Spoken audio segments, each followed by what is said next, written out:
When is it too much? I feel like I am reaching my critical mass. So today we are going to talk about the games that have come in, and then I'm going to talk about the games that I think have got to go. So we're going to go through a whole bunch of games today. Some of them I'll have some information on, some of them I won't.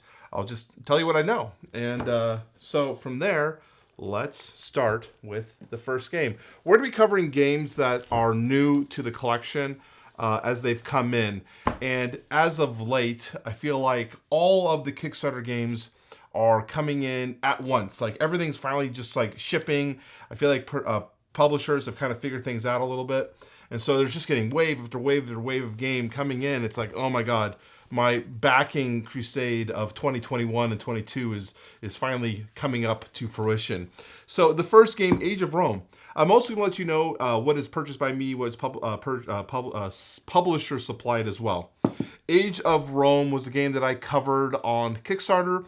I did a little bit of like a first impressions and review of this game. Very much enjoyed it. I played it with some friends. I played it also with the publisher to get a kind of a roll of it. This is from T2 Game Studios. I believe they're from Greece, and I very much enjoyed it.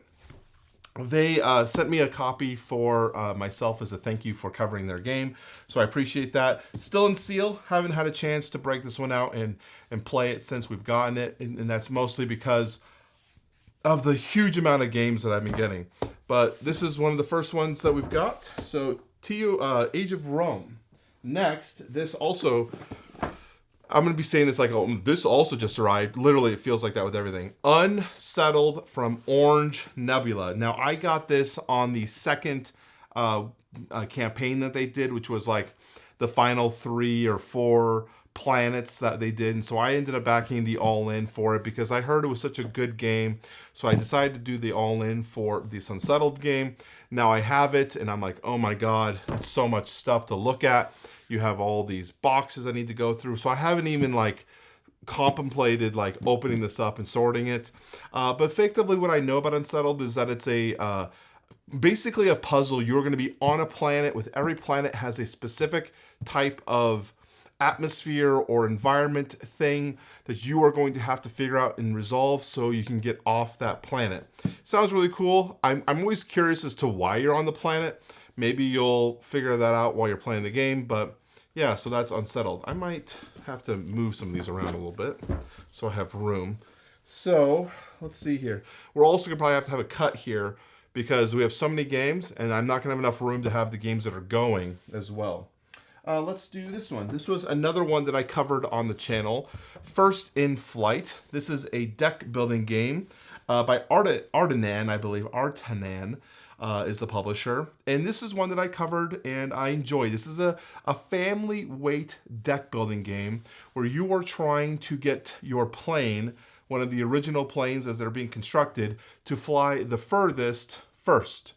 So to do that, you're going to start off with a basic deck and you're going to be moving your meeple around to different types of locations, adding different types of components or upgrades to your plane. And then when you attempt a test flight, you're going to play cards from your hand to see how far you fly before you crash.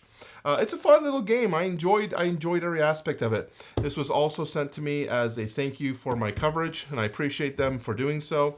I'm probably going to hold this one and shrink until my daughter gets a little older and more, gaming, and we'll see if she's into games as we get closer to then.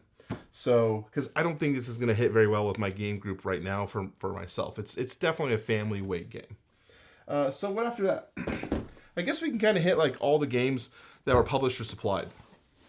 This is Total Domination by Phalanx. This one is one of my very first Kickstarter previews I did was for Total Domination.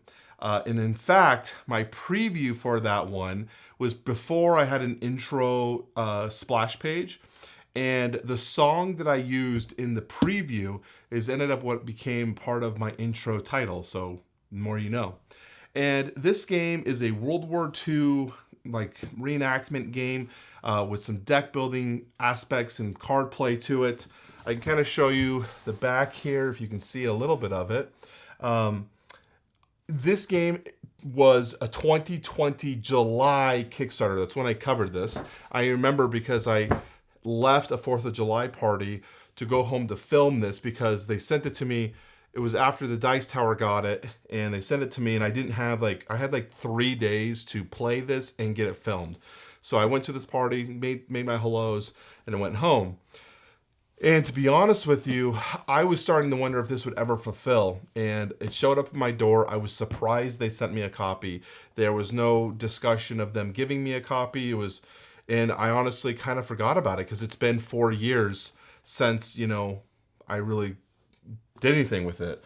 But it showed up, and so I'm kind of interested to play it. I enjoyed it. I had the prototype for a while, and I played that a few times. I finally gave that to a friend. And so now that we've got the physical copy, I can break it out and play it again. So let's do, this is the final publisher supplied game that we'll have on this list. And this is Expeditions 1920. This is the Scythe expansion, kind of not expansion because it's not really like Scythe, but it's part of the Scythe universe. Stonemaier had just sent this to me for some coverage on the game and get my thoughts on it. So we'll be diving into this. In fact, I'm filming this just prior to game night. We're having some friends come over tonight after dinner, and this is what we were gonna play, but I haven't even broken out a seal. I was actually hoping that one of our friends who owns the game would bring his copy so I could play his, so I wouldn't have to punch this and whatnot, but I don't think that's gonna happen. So anyways, again, beyond the fact, Expeditions, I'm looking forward to playing this. You still have the same kind of look and feel of a lot of what Scythe is cool about, but I want to know what the gameplay is. So we'll dive into this one. I haven't watched anyone's review, so I don't know what other people think of this one. So I'm looking forward to kind of playing this and seeing what Expeditions has to offer. So that's basically it for publisher supplied. So everything after that will be stuff that I purchased or backed myself. And here, which is funny enough, this one I didn't buy myself, but effectively it is. This is Dune Imperium Uprising. This was bought for me by my friends at Antlab Games. They went to PAX Unplugged, and I asked if they would pick this up if they could for me, and they did. So I appreciate them. Thank you, Francis and Anthony, for buying this for me and sending this over. Dune Imperium Uprising. Dune Imperium Standard, with its expansions, is one of my favorite games so far of all time. I'll have a top 50 video coming soon, so I'm not going to spoil its placement on that list, but they re-implemented Dune Imperium and changed some core mechanics and gave it a little bit more of a twist with Uprising. Now, there's several ways that you can play Uprising. You can play it by itself, everything in the box that comes with the game. It's totally fine as a standalone experience. Or you're able to integrate other cards or full expansions from the original Dune Imperium into Uprising to kind of give you more of enhancement. There is a divide in my player group between what people prefer. We've had several people, because we all enjoy Dune Imperium. It's one of our favorite games as a group. And several people in the group, and I don't want to say that they prefer, but they want to play Uprising by itself enough so that they have a good understanding of if they would like to add integration of the original campaign stuff or if not. I played this by itself one time, and I thought it was okay. It would be like a 7.5, 7.7 range, like good enough for a collection. I don't know, maybe, that's kind of hard. I'm kind of maybe being a little harsh on it because I'm salty. Maybe between an 8.5 and a 7.7, like in that range. Because I do recommend the game. Like if you don't own Dune and you don't want to buy the expansions for Dune Imperium, I think Dune Uprising is probably fine. But there's things that I don't like that they did here. One of the things, and this is not meant to be a review, but you're watching the channel, so we're going to get some rambling. One of the things that I didn't care for initially are the sandworms and the effects that they have on rewards. I think it's unbalanced and creates some weird aspects. And this being when this is standalone, I really feel like the worm gameplay is the only gameplay you can really push to. It's like the focus. But when you add in the other elements of the other expansions from Dune, the original Dune, into this, it gives players, in my opinion, more things to work on. Well, maybe I want to get some tech. Well, maybe I want to go over on the immortality track. There's more things that people can focus on rather than just focusing on the worms and their combat bonuses, because that's kind of what it feels like playing this game standalone. So I personally still appreciate Dune Imperium over this, but I will play this version as long as I'm able to implement the Dune Imperium cards and their tiles. I want the tech track, I want the immortality track, because I do like the changes that they did to the board with the spy effect and giving some more options with the green Emperor stuff. I think that's cool.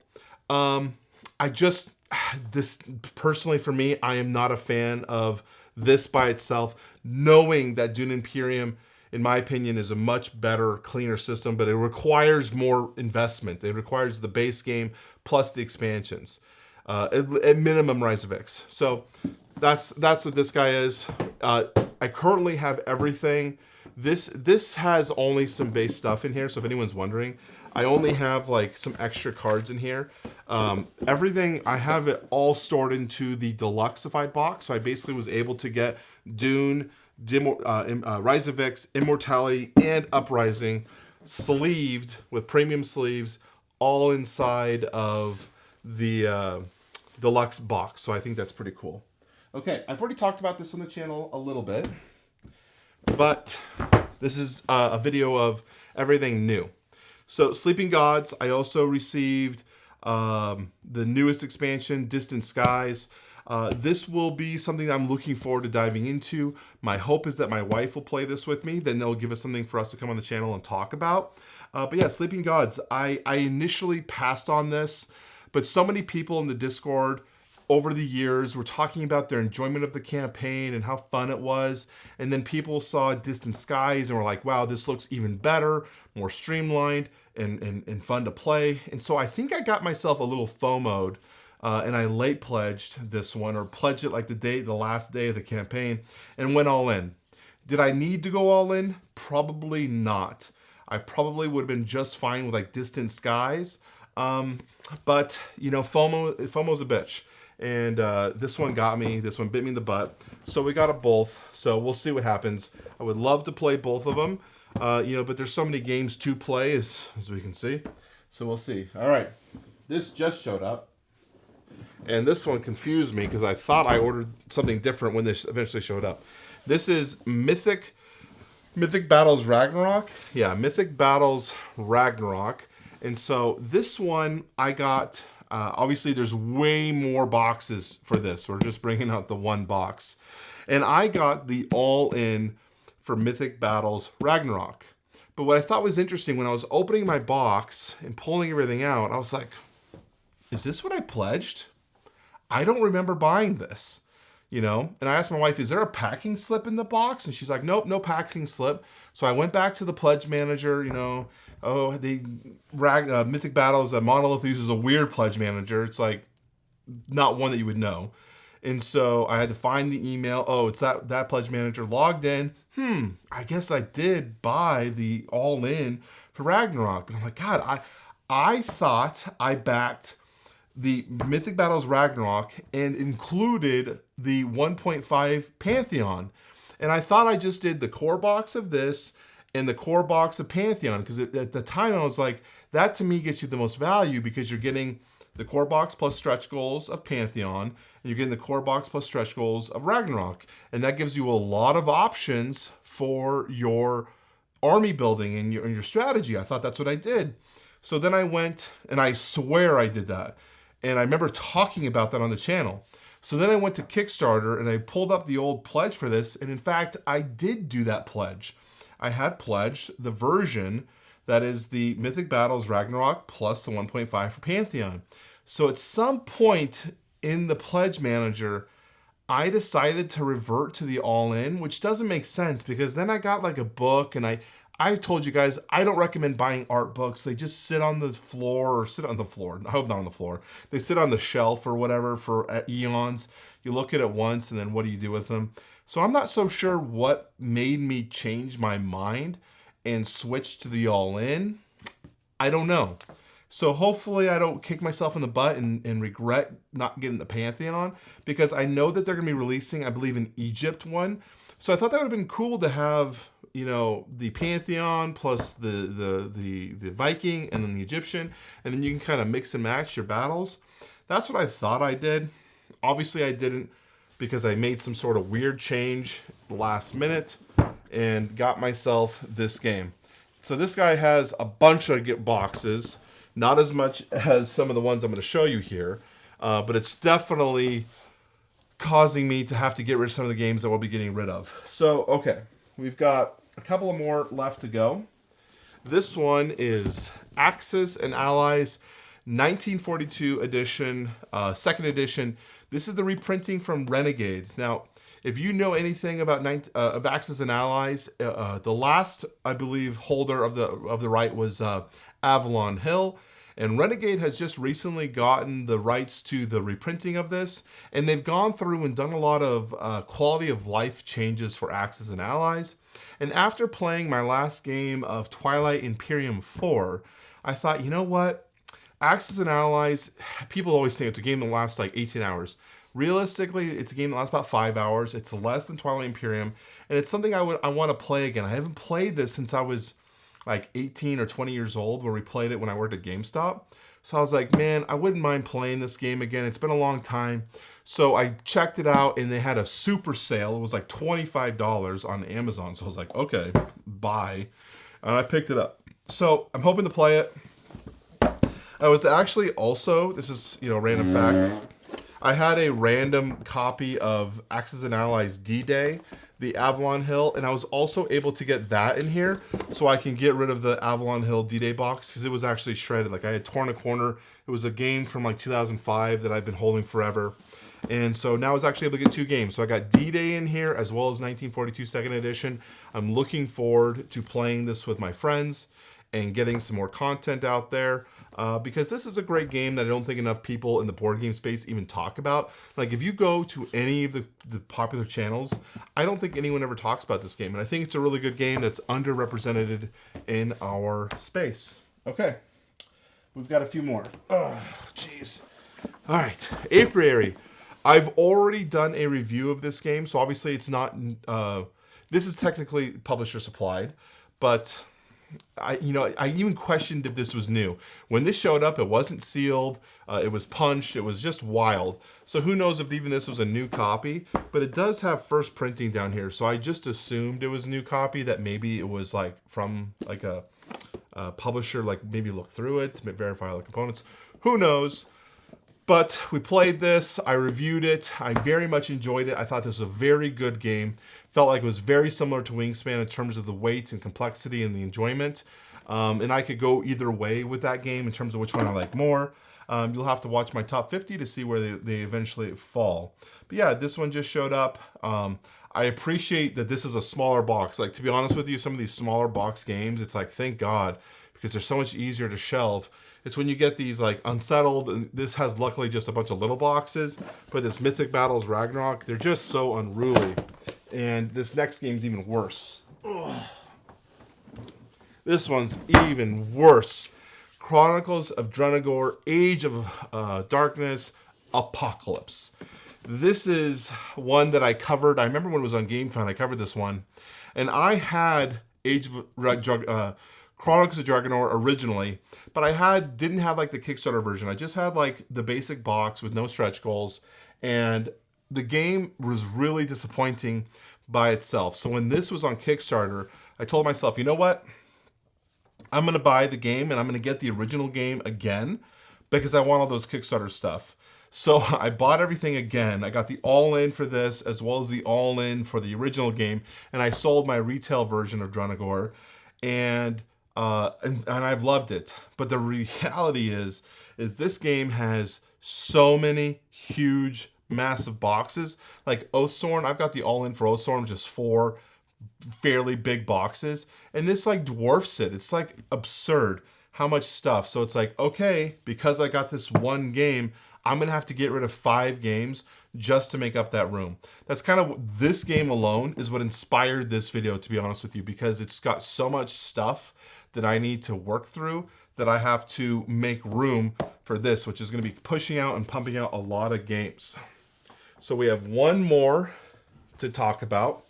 And this one I'm putting here specifically in the middle because I'm not sure I want to keep this game. Marvel Zombies. You can see mine is still factory sealed. Still got the store tag on it. I backed this through my local game store with the hopes at the time that I could avoid shipping costs. And this was prior to my knowledge of the shipping costs fiasco from this. I actually backed this also through the Gaming Goat. So I had 2 pledges out there, but Gaming Goat required you to pay money up front. So I paid them my $550 for my pledge. It's kind of like a pre-order. And they never delivered my game. So, that's what it is. They had ownership change, and the new owner said there was never an order put in. It was just a mess, But luckily, the new owners is working through a way to help people that were affected by that. But unfortunately, we're still out of our money. I appreciate the owners for working with people. But I picked this one up from my local game store. And unfortunately, they also raised the price way above the pledge price, which is normally what they do. You usually pay the pledge price. And so this was super expensive. So I didn't alleviate myself from any shipping stuff anyways. I played my friend's version of this game, and I already have a Zombicide game that I still have yet to open. I still have my Dead or Alive sitting back here, still in its seal. And that's because I'm not totally positive that Zombicide games are really for me. They're very light. They're very, people want to say beer and pretzels type experiences. But I could find better beer and pretzel experiences that offer a little bit more complexity. I think like Cthulhu Death May Die is a better example by the same publisher. It gets you that fun, wild dice rolling experience, but it's also not like so mind-numbingly easy or boring. And that sucks because there's so many people that love this brand or love this franchise. So I played my friend's copy, and yes, we played like an easier scenario, but I was like, man, is this going to be more exciting? I did like that the heroes, I didn't play the zombie hero version. We played the hero version. And I did like that the heroes had abilities and powers that are in line with what their counterpart comic book hero would do, which I thought was cool because that gives you a little bit more thematic aspect to the game. But man, I didn't feel like it was for me. So this is actually on the cull list, and I'll probably be selling this game. So as we then now delve into the rest of the games that I'm going to be calling, I am going to be, trying my best to be honest with myself and be like, okay, we have to price these to sell. That means, putting them below probably what they're worth, because I just, at this point, don't even have the space or the room to hold these anymore. I got to get them out because I got to find space for all the other stuff that's been finding its way into my collection. And as I stay in this and I do more content for publishers and stuff keeps coming in, I got to keep moving things out. I just don't have the room. I even redid my whole shelving, and I took out my old shelves and put all these new ones in to make more room, and those are all now filled up. So I know it's first world problems, obviously, but it's a problem. And I know a lot of people in the board game hobby feel this problem. It's talking about what do we get rid of when you have new games coming in. It's a problem we all have. And I thought this might be fun for you guys. So I'm going to clean up the table, get everything sorted, and then we'll talk about the games that are going to be going out, talk about why they're leaving and whatnot. And obviously Marvel Zombies is the first one on the list. We don't need to talk about it because it's already there. So let's have a quick cut, and then we'll come back with the games I need to get rid of. Okay, starting with the first game, Dead of Winter. This is by Plaid Hat Games, I believe. Yeah, Plaid Hat Games. Dead of Winter. This is one that I've had it in my collection for a long time. It's sat on my shelf. I got this from a promo deal from one of the game stores. I don't know if I've talked about this, where they were doing like buy 3, get 1 free. This ended up being my free game. It was one that I remember seeing when I would play like Magic the Gathering, that always looked interesting. I always thought the cover looked interesting. Back in like 2012, zombies were like huge, Walking Dead and all that. So I've always wanted to play this. We actually got to play this a little bit during this last season, during Halloween. And, you know, it just kind of fell flat. I feel like the Crossroads experience is one of the best parts of this game. It didn't really feel like it was that impactful for me or noticeable. And so I didn't even get to see the best part of the game. And I hear the expansion is not better, doesn't improve the experience at all.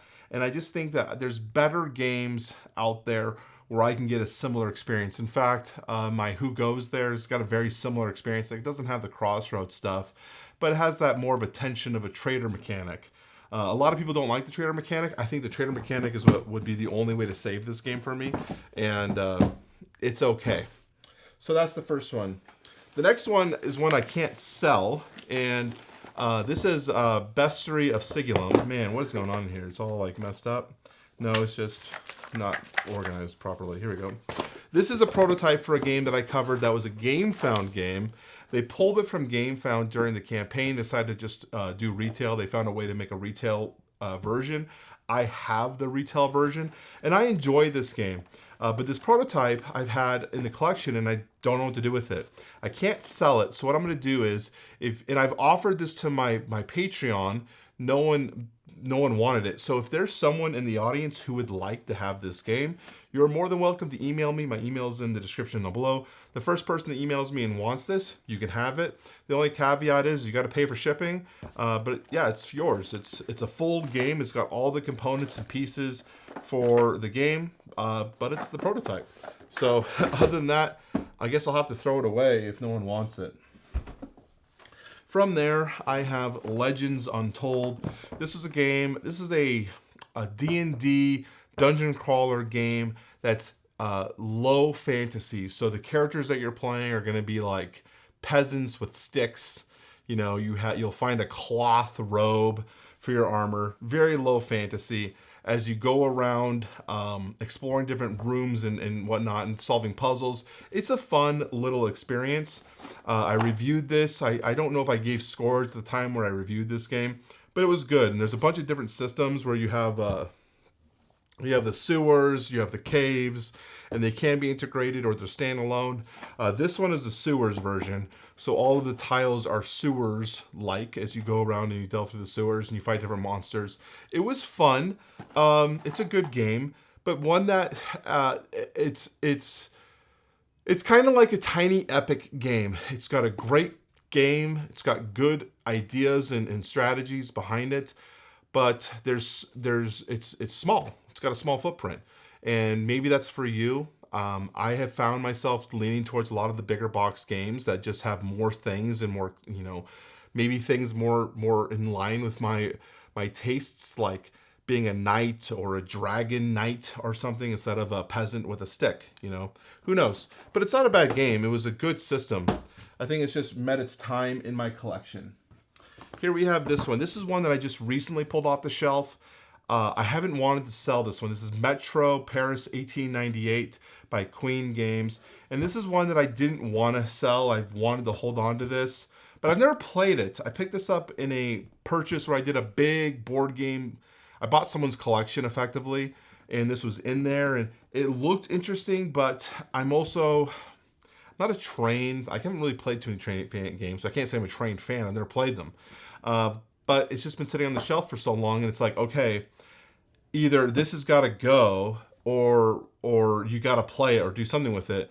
And I still have yet to pull it off the shelf and take the time to even learn it. So I think it's time for it to go so I can make some more room in its spot. Plus, it's a pretty thick game for a small box.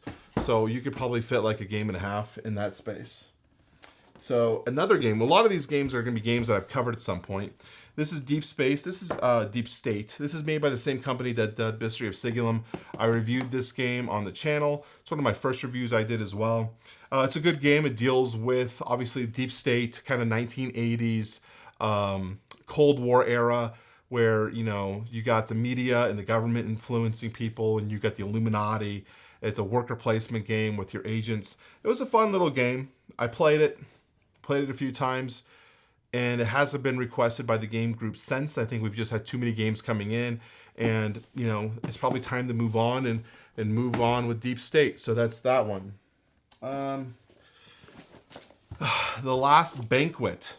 No idea. Can't tell you much about this one. Fantasy Flight. Again, from the same purchase when I got this Metro game. This is probably going to be like a $5 game. Who knows? I don't even know if I'm going to sell this game. I've never heard anyone talk about it. What do you guys think? This is probably going to be like a $5. Throw it on Facebook Marketplace. See if anyone wants it. It sounds like it's potentially like a social deduction-ish game, but who knows? I actually like social deduction, but that's got to be that one. And let's see here.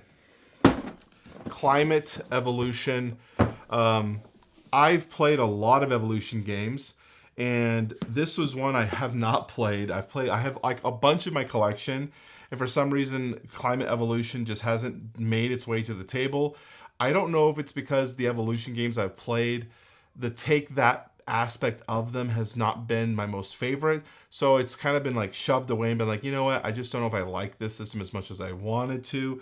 And originally I picked this up because obviously the art's really nice, wanted it for play with my wife, and that's why we've kept it in the collection, but she has not been really drawn to it, so I'm not so sure. This is one we could put like in the kids room, and maybe eventually the kids will want to play it, but for now it's got to come off my collection. It's got to get out, so this is one that is ready to go. And that's by North Star. Okay, this is another one that I've had in my collection because I bought it in this collection sale. And everyone told me, ooh, that's one you got to keep. That's a really good game. So I was like, oh, I better hold on to that game. Never played it. It's a 2012-ish game, Bootleggers by Eagle Games. Don't know much about it. I've gone through and verified the components, but it's been sitting on the shelf for 5 years now. And it's got to go. I got to make room for other titles. And unless someone tells me that this is something I need to keep or play first, it's going to be going on to the shelf cell. Okay, this one is still sealed. You can see my unfortunate cost up here of what I paid for this one. This is Tortuga, $21.99. This is the Kickstarter version. Purchased this from my local game store during, again, one of their buy 3, get 1 free sales. So I purchased this one in an attempt to buy like as many $60-ish games as I could.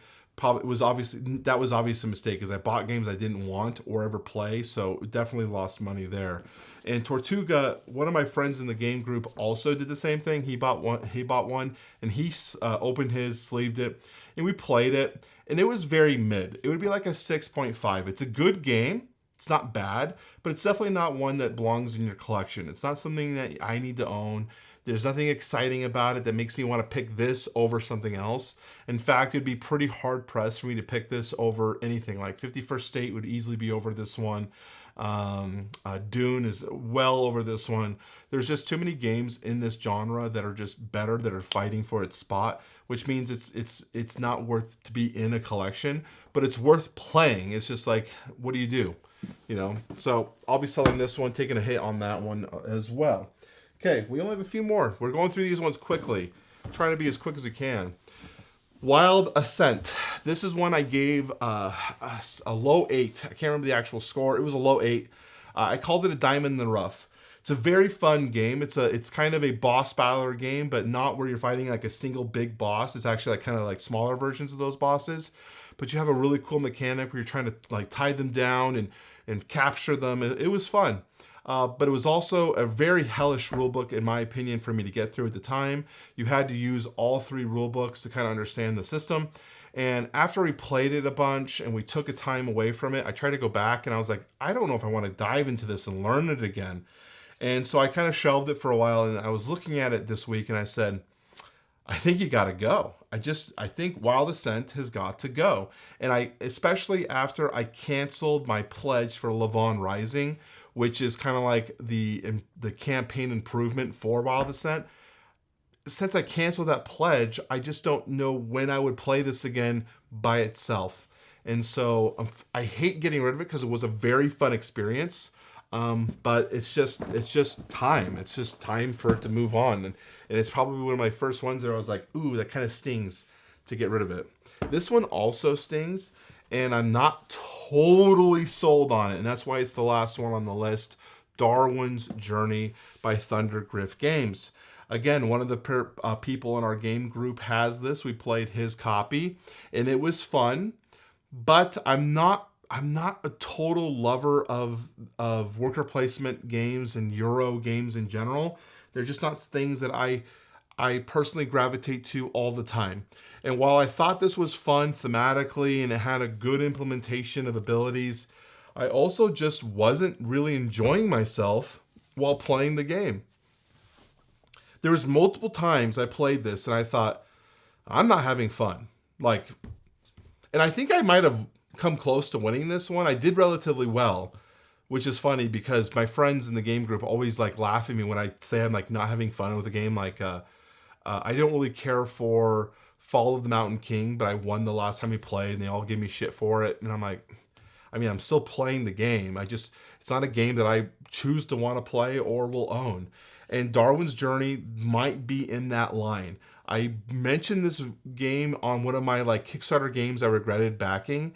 And I wasn't sure if it was a game I wanted or if it was the system I want to be. Now we have it. We played my friend's copy. And I'm like, yeah, you know what? I don't think I want to break the seal on this one. I think I might just want to ship it and sell it. And so that's where we're at. So thank you, Darwin's Journey, for your gameplay, I guess. So that's it. That's the games that have to go. Obviously, there's well more in this shelf that I have to just come to terms and get rid of. It takes time, right? You have to have that closure period with yourself. You have to tell yourself, yes, it's okay for me to get rid of this game and it's time for it to go. So I'm going to wrap this up. I've got friends showing up in literally 10 minutes to play games and I still have yet to have dinner. So I'm just an awful husband and friend. So thank you guys for watching the show. I'm going to leave this all here so that my friends can clean it up. They can leave comments and talk about it. I'll talk to you guys very soon. Bye-bye.